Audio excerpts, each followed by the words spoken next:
All right, what's going on, everybody? We are back wrenching on the Dodge Challenger again today. We're gonna go ahead and do an overhaul of the rear suspension on the car today, and I'm gonna show you step by step the process to go ahead and do that in case you need to do it on your car in the future. All right, so the parts that we're replacing on the rear suspension today include the rear leaf springs, the bushings front and rear, the rear shackles, the front hangers, the end links for the sway bar, and the mounts for the sway bar and the bushings. So we've got all new hardware, we've got everything ready to go, so we can go ahead and start digging into this. So my original plan was to do the rear suspension first before I did the front suspension, but upon inspection, getting ready to do the rear suspension, I remembered that in order to remove the rear leaf spring, you need to actually remove the hanger from the chassis of the car, as you can't get the bolt out. So I started digging and I was like, you know what? If I'm gonna go ahead and pull the hanger out, I might as well order new hangers as well. And so that's what I did. I ordered new hangers from Mancini Racing, and they also have these reinforcement plates that go on the opposite side of the frame, give you a little extra rigidity in the chassis and the mounting point for the leaf spring hanger. And so I figured, you know what? I'm replacing everything else. Let's replace the hangers as well. It's also gonna make the removal of the old stuff easier because I just be able to take the entire assembly out and put the new assembly in, and then we just reassemble all the new components here on the table and then put them in as a complete unit. So let's go ahead, start taking the old stuff out and get the new stuff ready to go in. All right, so first things first, we gotta disconnect the shock and then the U-bolts from the rear axle. So they're all about a 3/4 inch socket. So we'll go ahead and get those all removed.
All right, we'll go ahead and pull the end link as well, since we're going to replace that.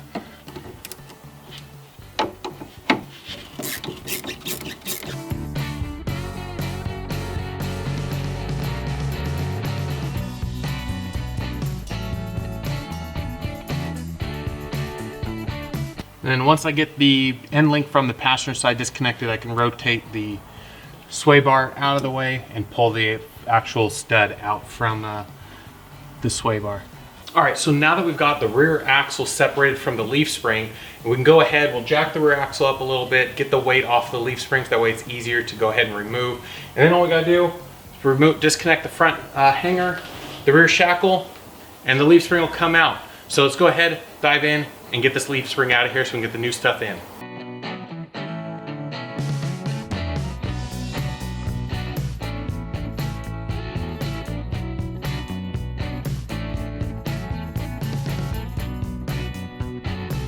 All right, so now we just gotta remove these 4 9/16 nuts and the old spring will come out.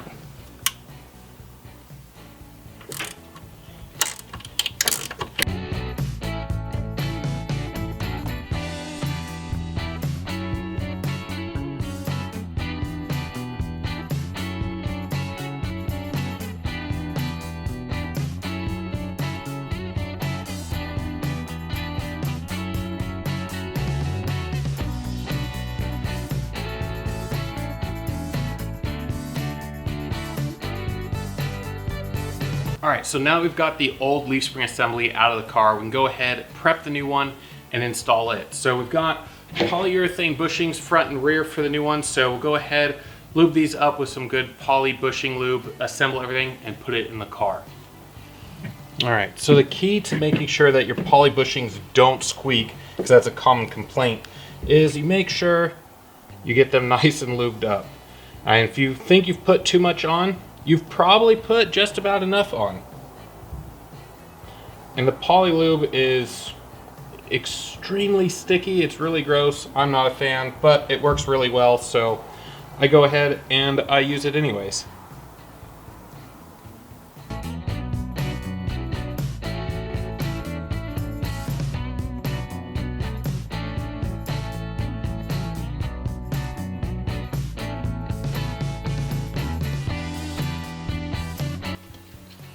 Now that we've got the bushings installed to the leaf spring, we can go ahead and attach the hanger to the leaf spring. Now, it only goes on one way. You've got a little different spacing between the studs here, and the narrower spacing goes towards the top of the car. And then this version that I ordered from Mancini Racing has 2 holes. The lower hole is for the stock ride height, and then the upper hole is to lower the car. I think it's like 1.5 inches. I can measure it. Yeah, the upper hole is to lower the car 1.5 inches. So we'll go ahead, attach it on here at the stock height, because that's where I want the car to be at.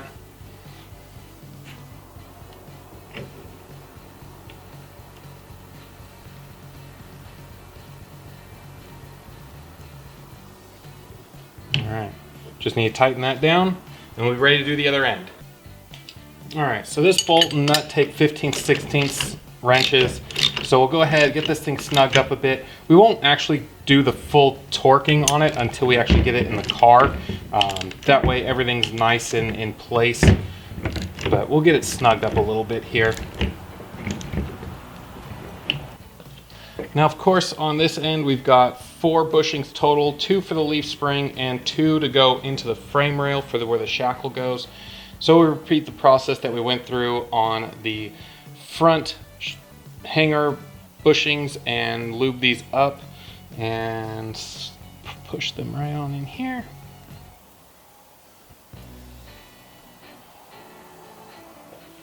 And of course, I can't actually fit my finger in there to put the poly lube inside the bushing. So we'll go ahead and put some poly lube on the shackle itself, and that will go ahead and lubricate the inside of that bushing. Then of course we'll get the last 2 here, put these in the frame, and then we're ready to put the new leaf spring in the car. All right, now that we've got the leaf spring in place, go ahead, get it mounted, put the reinforcement plate back here, get the nuts going.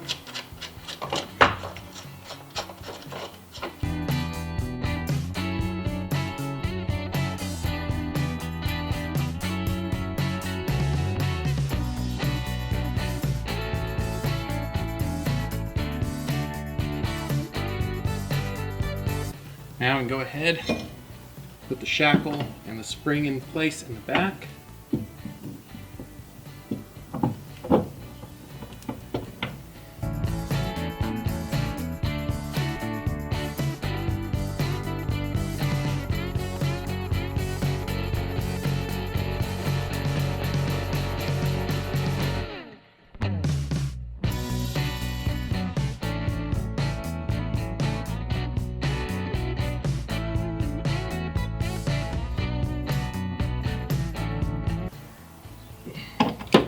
All right, now we got the leaf spring buttoned up. All right, so getting the lower shock bracket attached to the leaf spring took a little more effort than I had originally anticipated, but that was due to 2 factors. One, the leaf spring on the driver's side has less sag in it than the one on the passenger side, so the rear axle is sitting at a bit of an angle, so that was having some alignment issues. And then not removing the bracket from the shock itself also presented its own unique set of challenges to get everything lined up. Now, normally I would just take the shock off of the bracket and attach it, but I tried, and apparently it's been a number of years and it was stuck on there, and I just didn't feel like fighting with it. So I went ahead, struggled with getting the bracket lined up instead, but everything's all squared away now. It's all buttoned up, and so now we can go ahead and move on to the final part of the rear axle upgrade on this, and that's tackling the sway bar mounting brackets with new poly bushings and Zerk fittings to lube them later, as well as new end links. So let's go ahead and dive right into that. All right, so the first thing we're gonna do is remove the old mounting bracket for the sway bar. Now, the reason why Firm Feel sends out new ones is because with their setup, they have these Zerk fittings here, so that way you can go ahead and actually grease these fittings in the future and get these bushings nice and lubed up so you don't have any problems with them down the road and prematurely failing. Now, the factory ones, you can see the mounting bracket for the sway bar is spot welded to the mounting bracket to the frame, whereas the firm feel setup is all individual components bolted together. So we'll go ahead, remove the old one, and swap it out for the new one.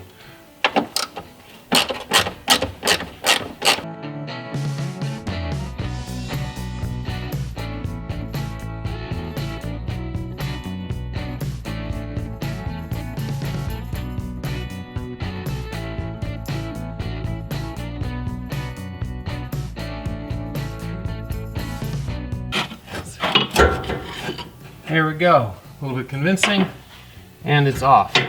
So now, the real fun part of getting it actually off the bar. All right, so for removing these rubber bushings, there are a variety of methods, and I'm not a big fan of any of them. The old rubber bushings tend to be a real pain. I was hoping they were gonna be more deteriorated than this, like the front sway bars were, because then they just come apart, but that was not the case. So, one option, of course, is to cut them out, but it's not exactly really easy to get in here with a saw or a knife or anything, so that's out. Another option, of course, is to burn them out. I'm not a big fan of that. It tends to be messy, smelly, and of course you risk fire. I mean, I could take the sway bar completely out of the car and burn them out down in the driveway somewhere, but we're gonna leave that to a last resort. Then, of course, I can take a grinder and cut the bracket and cut the bushings out, which is probably a very fast and easy way to do it. But at the same time, these are original E-body rear sway bar brackets, which probably aren't super common. And so destroying those, probably not a good idea, even though I'm not gonna plan on reusing them. Still, destroying the original rare hardware is probably not the best idea. So what we're gonna go ahead and do is attempt to drill them out. So we'll give that a shot and see what happens. And yeah, fingers crossed.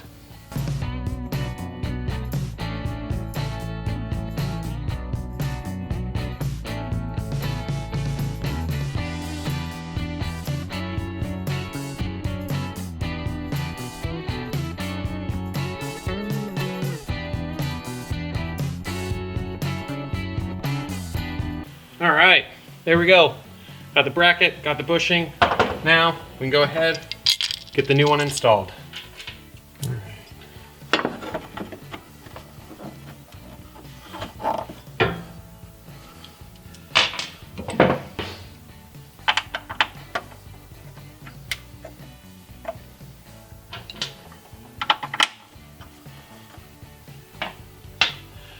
All right, so as you can see, the mounting holes are a little off from the factory, not enough to be able to re-drill them.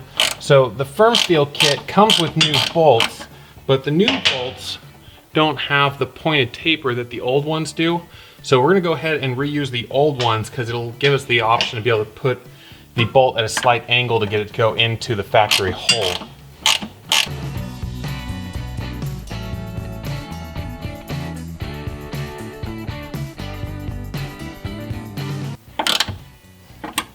There we go. So 2 down, we got 2 more to do. So I'll get those, and then we'll put the new bracket on, and we'll be done with this side. So of course, like all the other poly bushings, go ahead, get a bunch of poly lube on here. Makes the installation go smoother, and it also makes them squeak less. So go ahead, get on all sides. Granted, it really just needs it on the contacting side for the bar itself, but I'm gonna go ahead, put it on all the sides and cover all of my bases. And of course, like the front, we wanna make sure we get it on here oriented with the hole downward, so that way we can go ahead and get the Zerk fitting lined up that way for future lubrication.